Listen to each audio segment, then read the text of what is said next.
তন্ময় যেন নিজেকেই চিনতে পারল না। তার কণ্ঠ আপনা আপনি বেড়ে গেল। দুপুর থেকে পাওয়া যাচ্ছে না মানে? রাতের কয়টা বেজেছে এখন? বাড়িতে এতগুলো মানুষ আর ওকে দুপুর থেকে পাওয়া যাচ্ছে না, সেটা এখন জানানো হচ্ছে?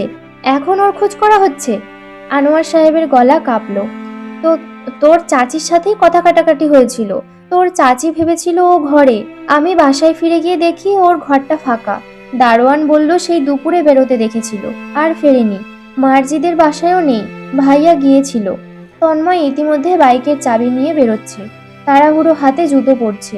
জাবেদা বেগম চিন্তিত মুখে বারবার জিজ্ঞাসা করলেন, কি হয়েছে? তন্ময় চোখের ইশারায় আশ্বস্ত করে বেরিয়ে পড়ে। ফোনে বলে, আমি আসছি। ইতিমধ্যে আনোয়ার সাহেব, মোস্তাফা সাহেব, ওহি সাহেব তিন ভাই এলাকা জুড়ে চক্কর দিচ্ছেন। পরিচিত সবার বাসাতেই খোঁজ করা হয়েছে, কোথাও নেই। তন্ময় অয়নকে ফোন করে ডেকে আনিয়ে পোলাপান জড়ো করেছে এলাকার। সবাইকে ছড়িয়ে যেতে বলল। নিজে মাঝ রাস্তায় দেখা পেল মোস্তাফা সাহেবের। তিনি তার ড্রাইভার সহ বেরিয়েছেন, এদিক ওদিক খুঁজে চলেছেন। তন্ময়কে দেখতেই এগিয়ে গেলেন। উতলা গলায় জিজ্ঞাসা করলেন, কোনো খবর পেয়েছো? তন্ময় তখন নিজের মধ্যে নেই যেন। রাতের অনেকটা বেজেছে, আর অরুর হদিশ নেই। এতটুকু ভাবনাই যেন তার শ্বাস আটকাতে যথেষ্ট। হাত ঘড়ি দেখলো ব্যস্ত চোখে। কোনো রকমে বলল, না, ওদিকটাই দেখে আসি। আমি যাব সাথে। মোস্তাফা সাহেব গাড়ি থেকে নেমে ছেলের বাইকের পেছনে উঠে বসলেন। তন্ময় এক টানে এগিয়ে যাচ্ছে, চতুর্দিকে তাকাচ্ছে। এলাকার অলিগলিতে ঢুকছে। রাতের এখন 10টা 30। রাত বাড়ছে আর তন্ময়ের বুকের ভেতরটা কুঞ্চিত হচ্ছে। দম বন্ধ হয়ে আসছে। আত্মীয় স্বজন কোনো বন্ধু বান্ধবদের বাড়িতে নেই, তাহলে কোথায়? তন্ময় অন্ধকার পথে অসহায় দৃষ্টি বোলাতে বোলাতে ভেতরে আকুতি করে ওঠে, কোথায় তুই? ফিরে আয়। আনোয়ার সাহেবকে পাওয়া গেল চত্বরে। ভদ্রলোক মাঝ রাস্তায় দাঁড়িয়ে আছেন, চোখ জোড়া লাল, ঘামে ভিজে একাকার পরনের শার্ট, এলোমেলো চুল। তন্ময় আর বড় ভাইকে দেখে ভেঙে পড়েন। কোথায় গেল আমার মেয়েটা? কোথায়? ওকে খুঁজে এনে দে ভাইয়া। মোস্তাফা সাহেব বাইক থেকে নেমে ছোট ভাইয়ের কাঁধ জড়িয়ে ধরলেন। তার নিজের অবস্থাও ভালো না, চোখ মুখ লাল। শান্ত হোক, পুরো আশেপাশেই হবে। অভিমান করে কোথাও লুকিয়ে আছে, ঠিক খুঁজে পাবো। তন্ময় তখন থরথর কাঁপছে। কাঁপছে তার হৃৎপিণ্ড। মস্তিষ্ক ফাঁকা ফাঁকা লাগছে। অরুর মুখটা ভাসছে চোখের সামনে। আজে বাজে চিন্তা ভাবনা আসছে। কপালে বিন্দু বিন্দু ঘাম। ফরমাল শার্টটা ঘেমে ভিজে লেপ্টে আছে শরীরের সাথে। ফ্যাকাশে হয়ে আছে তার মুখ। মোস্তাফা সাহেব ছেলের কাঁধ ধরলেন। চোখে মুখে এক রাশ চিন্তা। আব্বা, খারাপ লাগছে? একটু বস, পানি আন আকাশ। তন্ময় থেমে থেমে বললেও কণ্ঠ কাঁপল। লাগবে না। আকাশ প্রশ্ন করে তন্ময়ের উদ্দেশ্যে, থানায় যাব? রাত ঘন হয়ে এসেছে। দেখতে দেখতে রাতের 11টা 20। আর অপেক্ষা করা ঠিক হবে না। তন্ময় মাথা দোলাবে, এই সময় তার ফোন বেজে ওঠে। পকেট থেকে চটজলদি ফোন বার করলো। অনেককেই লাগিয়েছে অরুকে খোঁজবার জন্য, কেউ হদিশ পেল কিনা। অয়ন কল করেছে, ওর গলার স্বর কাঁপছে। ভাই, অরুকে পেয়েছি। আহাম্মদ পার্কে আসেন তাড়াতাড়ি। ভাই, আজ যদি আরেকটু দেরি হতো সর্বনাশ হয়ে যেত। আমি দূর থেকে দেখলাম অরুর পেছনে 4-5 জন লোক। তন্ময়ের ভেতরটা ভয়ে তিরতির করে কাঁপে। চোয়াল শক্ত হয়। হাতের মুঠোয় থাকা ফোনটা শক্ত করে ধরে বলে, ওকে ধরে রাখ অয়ন, আমি আসছি। 1 সেকেন্ডের জন্য নজরের বাইরে যেতে দিস না, প্লিজ। ভাই শান্ত হন, আমি আছি, দেখছি। আপনি আসুন, অরু সহি সালামত আছে। তন্ময় দ্রুত বাইকে উঠে বসে। বাবার উদ্দেশ্যে ঠিকানাটা বলে এক মুহূর্ত দেরি না করে বেরিয়ে পড়ে। পেছনে গাড়ি নিয়ে মোস্তাফা সাহেব, আনোয়ার সাহেবও আসছেন।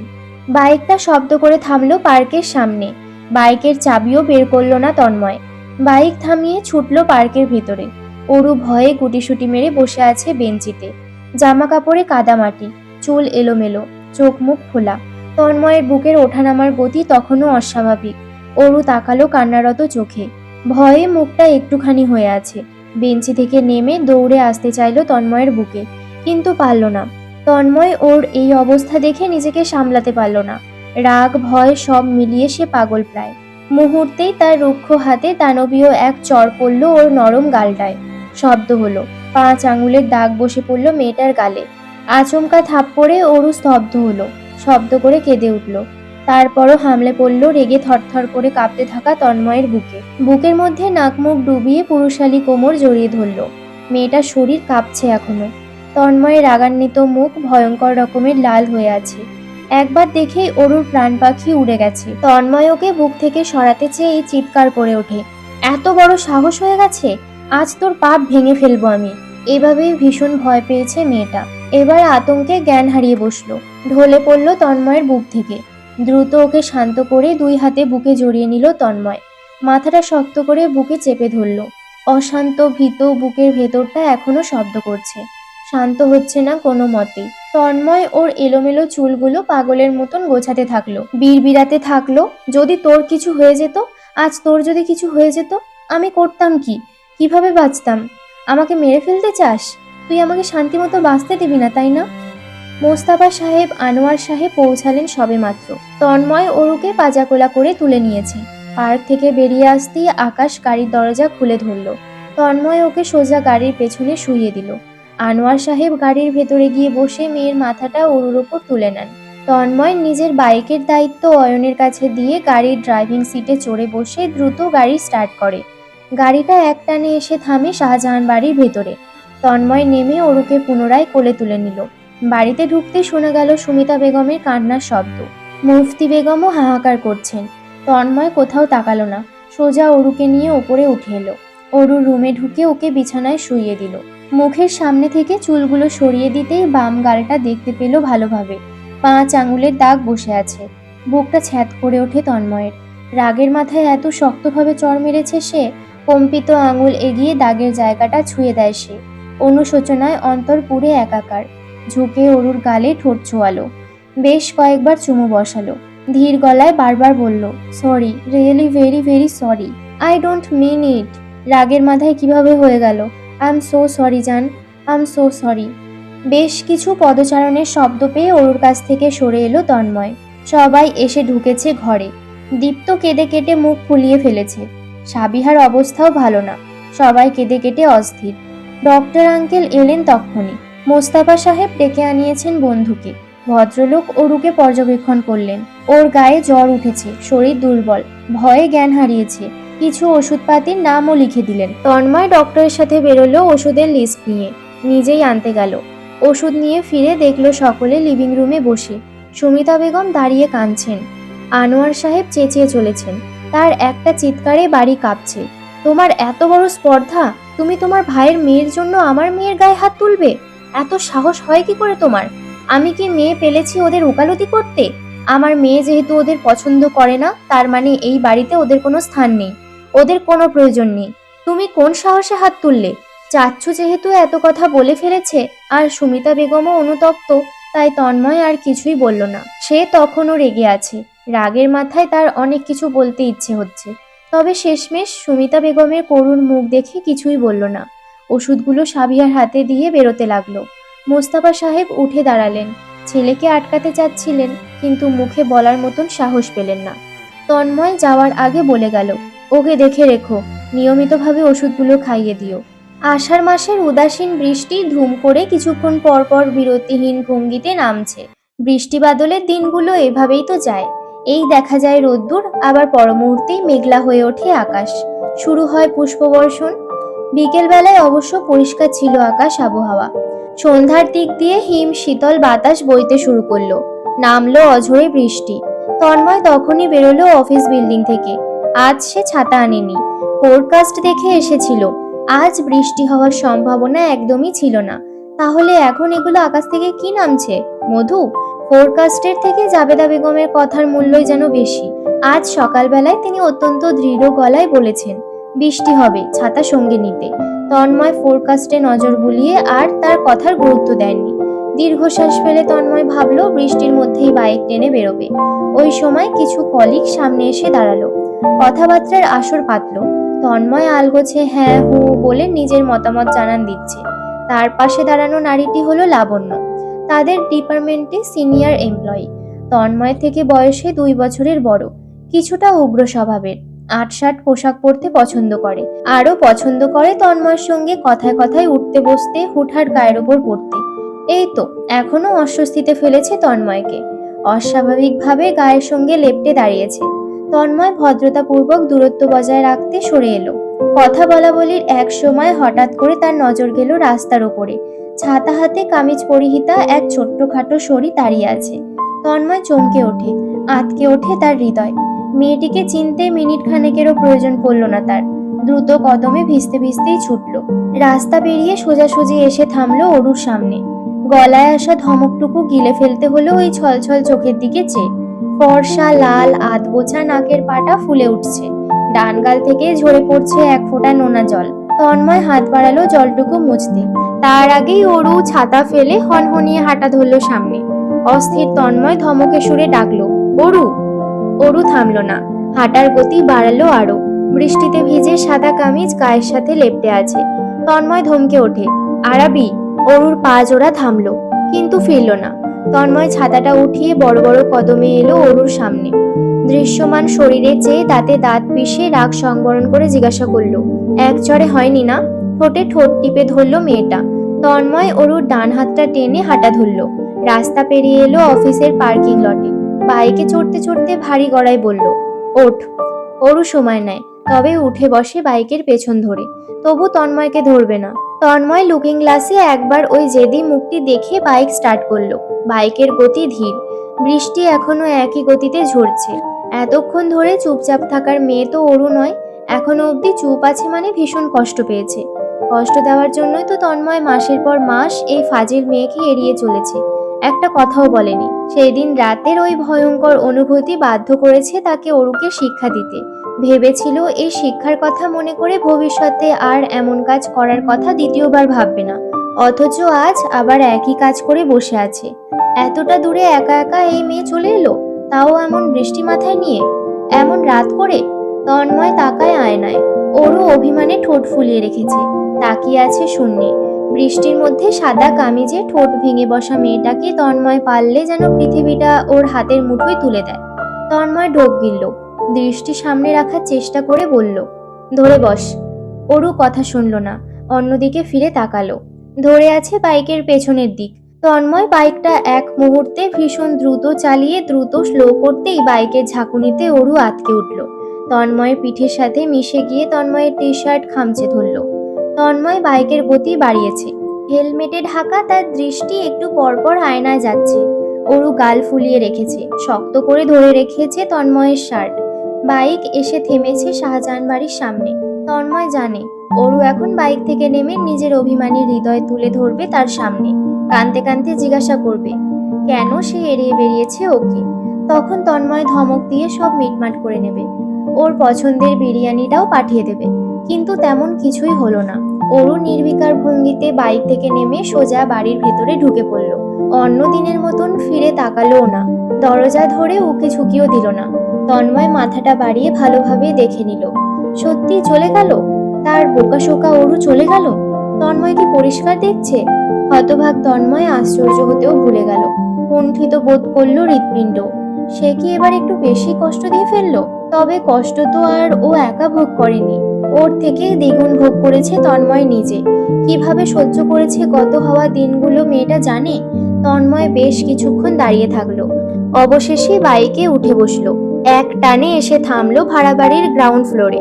বাসায় ফিরেও অশান্ত হয়ে থাকলো। জাবেদা বেগম আড়ে আড়ে কয়েকবার অশান্ত ছেলের পানে তাকালেনও।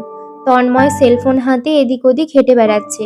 বেশ চিন্তিত দেখাচ্ছে ছেলেটাকে। একবার ডেকেছেনও তিনি, সাড়া দেয়নি তন্ময়। কিছুক্ষণ আগে একদম ভিজে জবজবে শরীর নিয়ে ঢুকেছে বাসায়। জাবেদা বেগম তখনই আদা চা বসিয়ে দিয়েছেন। চাটা হয়েও এসেছে। কাপে ঢেলে লিভিং রুমে এলেন। তন্ময় তখন সোফায় বসে আছে, মুখের ঠিক সামনে সেলফোন ধরে রাখা, ভ্রুদয়ের মাঝে সূক্ষ্ম ভাঁজ। জাবেদা বেগম ডাকলেন, আব্বা। তন্ময় আনমনে প্রত্যুত্তরে শব্দ করে, হুম। মস্তিষ্ক কাজ করতেই তন্ময় মাথা তুলে তাকালো। হাত বাড়িয়ে চায়ের কাপটা নিল মায়ের কাছ থেকে। চুমুক বসিয়ে খেয়াল করলো জাবেদা বেগম একইভাবে দাঁড়িয়ে আছেন। তন্ময় জিজ্ঞাসা করে, কিছু বলবে মা? জাবেদা বেগম হাসেন। পাশে বসে নরম গলায় জিজ্ঞাসা করেন, কি হয়েছে তোর? তন্ময় দীর্ঘশ্বাস ফেলে, বলে, কি হবে? চিন্তিত দেখাচ্ছে তোকে। তন্ময় আবার ফোনের স্ক্রিনে তাকায়। তেমন কিছু না। তাহলে কেমন কিছু? দেখি জ্বরটর বাঁধিয়েছিস নাকি? বলেই হাতের তালু তন্ময়ের কপালে ঠেকালেন। গরম গরম ভাব, জ্বর আসার আশঙ্কা আছে। বিচলিত গলায় বললেন, খেয়ে দিয়ে ওষুধ নিয়ে তারপর রুমে যাবি, ঠান্ডাও বাঁধিয়েছিস। জাবেদা বেগম রান্নাঘরের দিকে যেতেই তন্ময় পুনরায় সেলফোনে দৃষ্টি ফেলল। অরুকে সে 2টো কল দিয়েছে, সঙ্গে 6টা মেসেজ। মেয়েটা কলও ধরলো না, মেসেজের রিপ্লাইও দিল না। এমন কখনো হয়নি বলেই বুঝি এত অশান্তি লাগছে তার। তন্ময়ের যেন দুনিয়াটাই উল্টোপাল্টা হয়ে গেছে। আজ বৃহস্পতিবার, কাল তন্ময়ের বন্ধের দিন। অরু এর মধ্যে তাদের বাসায় আসেনি, আর ওই কল মেসেজের রিপ্লাইও করেনি। জাবেদা বেগমকে দিয়েও ইনিয়ে বিনিয়ে তন্ময় কল করিয়েছিল, মেয়েটা কলই ধরলো না। আবার সেদিন আনোয়ার সাহেবকে পর্যন্ত তন্ময় কল করে বলেছিল, চাচ্চু অরুকে বাসায় পাঠিও তো, মা অনেকদিন ওকে দেখেনি। অথচ অরু নাকি বলেছে তার শরীর খারাপ, যেতে পারবে না। তন্ময় দিশাহারা প্রায়। এমনটাও আগে কখনো করেনি। তন্ময় যে পাগল হয়ে যাচ্ছে এই মেয়েটার জন্য।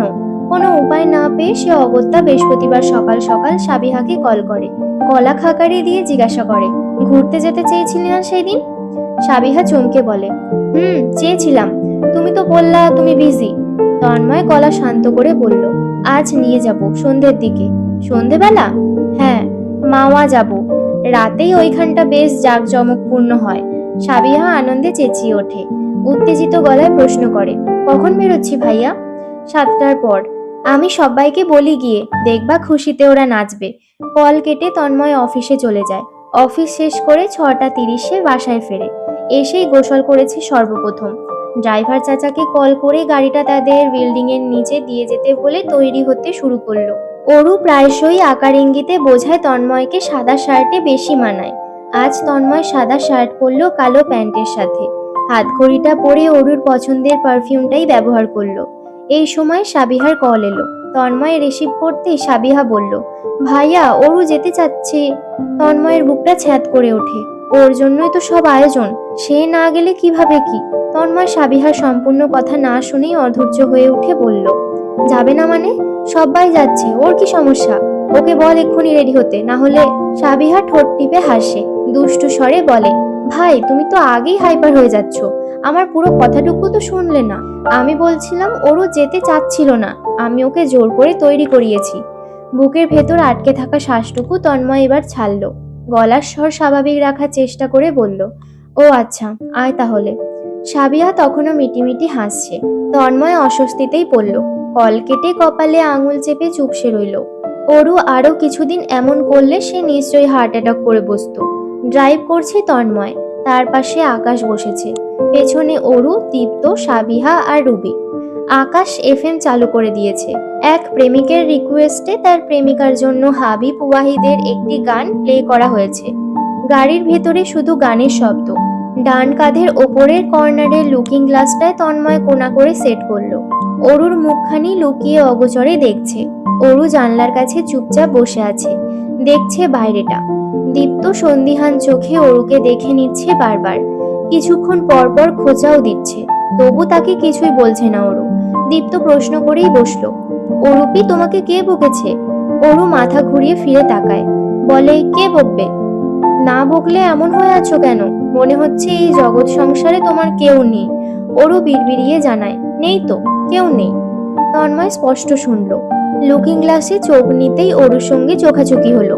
অরু দৃষ্টি ফিরিয়ে পুনরায় বাইরেটা দেখছে। অরুর এমন করুণ অবস্থা দেখে আকাশও চিন্তায় পড়ল। আমার বকবকানির রানীর কি হয়েছে? তোর বকবক ছাড়া তো এই ট্রিপ হজমই হবে না। এই যে সাবিহা, অরুর কি হয়েছে রে? সাবিহা মিটিমিটি হেসে বলে, অরু অভিমান করেছে, অভিমান ভাঙলে ঠিক বকবক শুরু করবে। অরু মুখ ভাঙিয়ে বলল, আমার বই গেছে অভিমান করতে। আমি মোটেও অভিমান করছি না, বরং নিজেকে শোধরাচ্ছি। আমি বড় হচ্ছি তো। আর এভাবেও এত বকবক করা মেয়েদের মানায় না। কেউ এমন মেয়ে পছন্দও করে না। দীপ্ত পানির বোতলে মুখ দিয়েছিল মাত্র। অরুর কথায় ও কেসে উঠল, নাকে মুখে পানি ঢুকলো। কাস্তে কাস্তে বেচারার চোখের কোণে জল এসে জমেছে। কোনো মতে বলল, আপু তুমি ঠিক আছো? জ্বর বাঁধিনি তো? তন্ময় কোনো রকমে ঠোঁটের হাসিটুকু গিলে নিল। রাস্তায় দৃষ্টি ফেরালো। পরপরই খেয়াল করলো মেয়েটা মাথা বার করেছে জানলা দিয়ে। মাথা ভেতরে নেই। অরু যেন কথাটুকু শুনলো না, সেভাবেই মাথা বার করে চোখ বুজে আছে। তন্ময় অসহায় অনুভব করলো, মেয়েটা তাকে অবজ্ঞা করার ডিগ্রি নিয়েছে যেন। আর চোখে তাকিয়ে দেখলো সাবিহা টেনে ওকে নিজের সাথে মিশিয়ে নিল। কান টেনে জিজ্ঞাসা করলো, একটা গাড়ি পাশ দিয়ে গেলে কি হবে? আইডিয়া আছে? কথা শুনছিস না কেন? অরুর মিনমিনে জবাব, আমি খেয়াল রেখেছিলাম তো। তন্ময় লুকিং গ্লাসে এক পলক তাকিয়ে আবার রাস্তায় দৃষ্টি ফেলে। ওর ভোঁতা মুখটা দেখে মিহি গলায় প্রশ্ন করে, চোখ বুজে খেয়াল রেখেছিলি বুঝি? অরু ঠোঁট বেঁকায়, জড়ানো গলায় বিড়বিড়িয়ে কিছু একটা বলে মুখখানা ঘুরিয়ে রাখে। হেসে ওঠে সাবিহা, দুই পাশে মাথা দুলিয়ে বলে ওঠে, তোর সাথে তর্কে পারবো না। শহরের কোলাহল পেরিয়ে গাড়ি পৌঁছেছে স্থির শান্ত শুনশান সড়ক পথে। দেখা মিলেছে গ্রামীণ এলাকার। রাস্তার দুই পাশে দিগন্ত ধু ধু সাদা বালির মাঠ। কিছুদিন আগেই এই বালির মাঠগুলোতে ছিল সবুজ ধান ক্ষেত। বর্ষায় এই ধান ক্ষেত হয়ে যেত স্বচ্ছ জলের বিল। আজ আর সেই বিলের চিহ্নমাত্র নেই। তবে আছে কিছু গ্রাম বাংলার চিরায়ত প্রাকৃতিক পরিবেশ, যা উজ্জ্বল চাঁদের আলোয় মনোমুগ্ধকর হয়ে উঠেছে।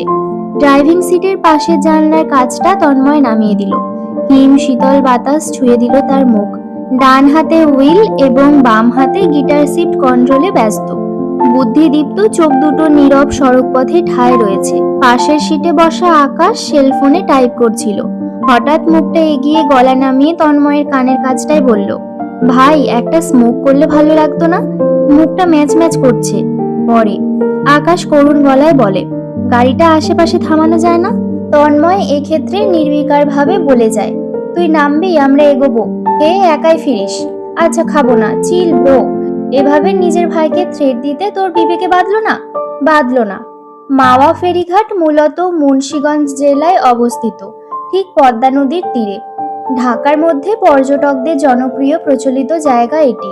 একদিনের মধ্যে ঘুরে ফিরে আসা যায় বলেই হয়তো বেশি আলোচিত। নদী ভ্রমণ আর ইলিশ ভোজনের জন্য বেশ নামকরা। তন্ময় ভেবেছিল কাল শুক্রবার সকালে বেরোবে ওদের নিয়ে, রাতে ফিরবে ঘুরে ফিরে।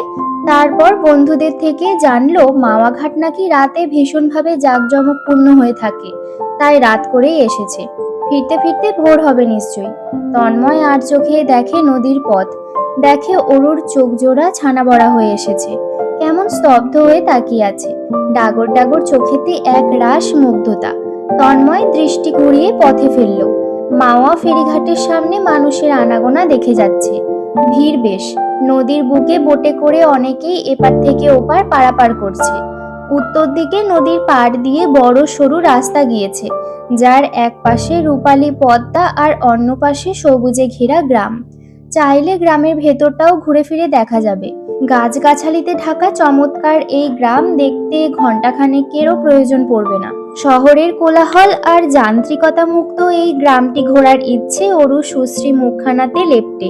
সে আনমনে প্রশংসা করে চলেছে, ছটফট করে দেখছে সবকিছু। রাতের নদীর বুক পিঠে ওঠার ইচ্ছে সাবিহা, রুবি কিংবা আকাশের নেই। দীপ্ত উল্টো ভয় পায় গভীর নদীতে। শুধু অরু ভীষণ আগ্রহী ছিল পদ্মার বুকে নৌকায় চড়ে সে ঘুরবে। ভাই বোনদের অনীহা দেখে মন খারাপের চিহ্ন ফুটে উঠল ওর মুখ জুড়ে। তন্ময় আড়ালে ওর মুখ দেখে আকাশের উদ্দেশ্যে বলল, তোরা হোস্টেলে ঢুকে খেতে শুরু কর, আমি অরুকে নৌকা চড়িয়ে আসছি। অরু আর চোখে তন্ময়ের দিকে চেয়ে অভিমানী গলায় বলে, চড়বো না। তন্ময় অবাক হলো না। আবার কি বলে মেয়েটাকে মানাবে তা বুঝেও পেল না। সবসময় অরু তার সঙ্গে একা থাকার সুযোগ কুড়িয়ে বেরিয়েছে, তাকে কখনো এক পা এগোতে দেয়নি। এই প্রথম সে এমন অবস্থার সম্মুখীন হয়েছে। এই প্রথম অরুর অভিমানের কবলে পড়েছে। কিভাবে কি করবে মাথায় আসছে না। তাকে উদ্ধার করতে এলো সাবিহা। খিদে পাওয়ার বাহানা ধরে বলল, যাবি না বললে হবে? দেখা যাবে বাসায় ফিরে কাঁদতে বসবি, তখন বলবি তোকে নদীতে বোটে চড়তে দেইনি। আমরা বরং খেয়ে নেই, তুই নদী ভ্রমণ করে ভাইয়ার সাথে ফিরে আয়, কেমন? কথাটুকু শেষ করে দ্রুত কদমে সরে পড়ে বাকিদের নিয়ে। দীপ্ত অবশ্য ভয় নিয়েই যেতে চেয়েছিল তন্ময় অরুর সঙ্গে, সাবিহা যেতে দেয়নি। হাত টেনে নিজের সাথে নিয়ে নিয়েছে, রেখে গেছে তাদের দুজনকে একা। অরু গাল ফুলিয়ে অন্যদিকে ফিরে আছে। তন্ময় দীর্ঘ নিঃশ্বাস ফেলল। অদূরে ঘাট, সেখানে নৌকা বোটের অভাব নেই। তন্ময় কোমল স্বরে প্রশ্ন করল, নৌকায় চড়বি না? অরু একরোখা জবাব, না। তন্ময় পুকুরের জলের মতন শান্ত, কেন? আমার ইচ্ছে। তন্ময় আরো নরম গলায় বলল, কি হয়েছে? অরু ঠোঁট টিপে বলল, কিছু না। রাত হচ্ছে, চল। তন্ময় হাত বাড়িয়ে ছোট্ট নরম হাতটা নিজের পুরুষালী রুক্ষ বড় হাতের মুঠোয় টেনে নিতে লাগলো। অরু আর বাদ সাধে না, এগোতে থাকে তন্ময়ের সাথে তালে তাল মিলিয়ে। ঘাটের সামনে এসে তন্ময় একটা নৌকা ভাড়া করে, কাঠের নৌকা। এই নৌকা ৩৬০ টাকার বিনিময়ে আধ ঘন্টা ঘোরাবে নদীর বুকে। সময় বাড়লে টাকার অঙ্কটাও বাড়বে। অরুর হাত ধরে প্রথমে ওকে নৌকায় উঠিয়ে পেছনে সেও ওঠে। নৌকায় পাটি বিছানো, বাঁশে ঝুলে আছে হারিকেনের মৃদু আলো। অরু জুতো জোড়া খুলে বসে পড়েছে। তন্ময় ঠিক ওর সামনে গিয়ে বসতেই অরুর শরীরটা একটু ফিরিয়ে নিল বিপরীত দিকে। নৌকা ছেড়েছে। বৈঠা নদীর জলে বাঁকাতেই জলের মৃদু ঢেউয়ের তালে হেলে দুলে ওঠে নৌকাটা। অরুর মাথার ওপরের চাঁদটা ধীরে ধীরে মেঘে ঢেকে যাচ্ছে। তন্ময় ফোনটা বের করলো পকেট থেকে। পেছন থেকে অরুর একটা ছবি তুললো। ডাকলো, অরু। ডাকের জবাব তো দূরের কথা, মেয়েটা নড়লও না। তন্ময় আর চোখে বৃদ্ধ বয়সী মাঝের দিকে তাকালো। বৃদ্ধ এদিকে আড়ে আড়ে চেয়ে মিটিমিটি হাসছে। তন্ময় ইতস্ততভাবে ফের দোষী মেয়েটাকে ডাকে, অরু। অরু এক মুহূর্তের মধ্যে ঘুরে ভেঙচি কেটে ফের সামনের দিকে ঘুরে বসেছে। তন্ময় হাসে, দীর্ঘ নিঃশ্বাসও ফেলে। কি করবে, সময়ও যে গড়গড় করে বয়ে যাচ্ছে। এই মেয়ের অভিমান না ভাঙালে সে নিজেই ভেঙে গুড়িয়ে যাবে নিশ্চিত। আর এই মাঝি থাকলে কিভাবে কি। এক পর্যায়ে মাঝি নিজেই মুচকি মুচকি হেসে চাপা গলায় তন্ময়কে বলে, প্রেমিকা গোসা করছে বুঝি? তন্ময় একবার অরুর গাল ফুলিয়ে রাখা মুখখানা দেখে মাথা দোলায়। একটু ভেবে পর মুহূর্তে জিজ্ঞাসা করে, চাচা, নৌকাটা দুজনের জন্য নেওয়া যাবে? বেশি না, 20 মিনিট। বলতে বলতে সে মানিব্যাগ বার করে একটা 1000 টাকার নোট মাঝির হাতে গুজে দেয়। মাঝি তখন হতবিহ্বল চোখে চেয়ে আছে হাতের নোটটার দিকে। একটু ইতস্তত করে, পরপরই রাজি হয়ে যায়। নৌকাটা ঘাট ছেড়ে অনেকটা দূরে এসেছে। পাশ দিয়ে আরেকটি নৌকাও যাচ্ছিল। ওখানে মানুষ আছে 3 জন। মাঝি ওই নৌকা ডেকে এনে কাছে ফিরিয়ে ওটাই উঠে পড়ল। তারপর কেমন দুষ্টু করে হাসে। অরু সেই হাসির মানে বুঝল না। বোকার মতন চেয়ে থেকে দেখছে তাদের নৌকার মাঝি অন্য নৌকায় চড়ে চলে যাচ্ছে তাদের ফেলে। আশ্চর্য! অরু ধরফরিয়ে তাকালো তন্ময়ের দিকে। তন্ময় তাকিয়েই ছিল ওর চোখে। চোখে চোখ পড়তেই মেয়েটা চুরি করে মাছ খাওয়া বিড়ালের মতন ছটফট করে উঠল। দৃষ্টি ফিরিয়ে নিয়ে ব্যাকুল কণ্ঠে আহাজারি করলো, উনি চলে গেলে কেন? নৌকা কি চালাবে? নৌকা যদি ডুবে যায়, কিছু যদি হয়ে যায়? তন্ময় শান্ত গলায় ডাকলো, আরাবি। অরু চমকালো, চটজলদি চোখ তুলে তাকালো। সচরাচর তন্ময় এই পুরো নাম ধরে ডাকে না। হঠাৎ করে নামটা শোনবার ভাগ্য হয়। এর জন্যই বুঝি এত চমৎকার অনুভূতি হয়। অরু বিড়বিড় করে এবার জবাবে শব্দ করে, হুম। রাগ অভিমান কমেছে? অরুর প্রত্যুত্তরে স্পষ্ট অভিমান। অভিমান করার আমি কে? তন্ময় হাসল, কোমল চোখে চেয়ে থেকে বলল, কিছু তো একটা। কিছুই না। আমাকে যে দেখতে চায় না, পছন্দ করে না, তাকে আর জ্বালাবো না, কাছেও যাব না, কথাও বলবো না। এই তো ভারী কঠিন শব্দ। আমি কাছে না গেলে, কথা না বললে বরং আপনি খুশি হবেন, বেঁচে যাবেন। তন্ময়ের ভেতরটা অশান্ত হয়। হৃৎপিণ্ড ছটফট করে ওঠে। বলে, বরং মরেই যাব। অরুর চোখ দুটো বড় বড় হয়ে এলো। অবিশ্বাস্য চোখে চেয়ে থাকলো। জলে টলমল করছে চোখ দুটো। অভিমানে জর্জরিত মনটা গলতে শুরু করেছে। তন্ময় আরেকটু এগিয়ে বসলো। হাত বাড়িয়ে ওর অবিন্যস্ত চুলগুলো কানের পেছনে গুজে দিল। অরু কাঁপলো। কাঁপলো ওর কণ্ঠস্বর। কি মানে দাঁড়াচ্ছে কথাটার? ঠান্ডা মৃদু বাতাসের গতি এবার বাড়ল। এক ফোঁটা বৃষ্টি জল এসে ছুলো অরুর গাল। মুহূর্তে ঝিরঝির শব্দে নামতে শুরু করলো অঝরে বৃষ্টি। হঠাৎ বৃষ্টিতে কিংকর্তব্য বিমূঢ় অরু। তন্ময়ের জবাব না পেয়ে কম্পিত কণ্ঠ ফের আওড়ালো, বৃষ্টি পড়ছে তো। তন্ময় এক দৃষ্টিতে দেখছিল বৃষ্টিতে ভিজে যাওয়া অরুকেই। আনমনে জবাব দিল, পড়ুক। ভিজে যাচ্ছি। তন্ময় একইভাবে জবাবে বলে, ভেজ তবে। অরু চোখ তুলে তাকাতে পারছিল না।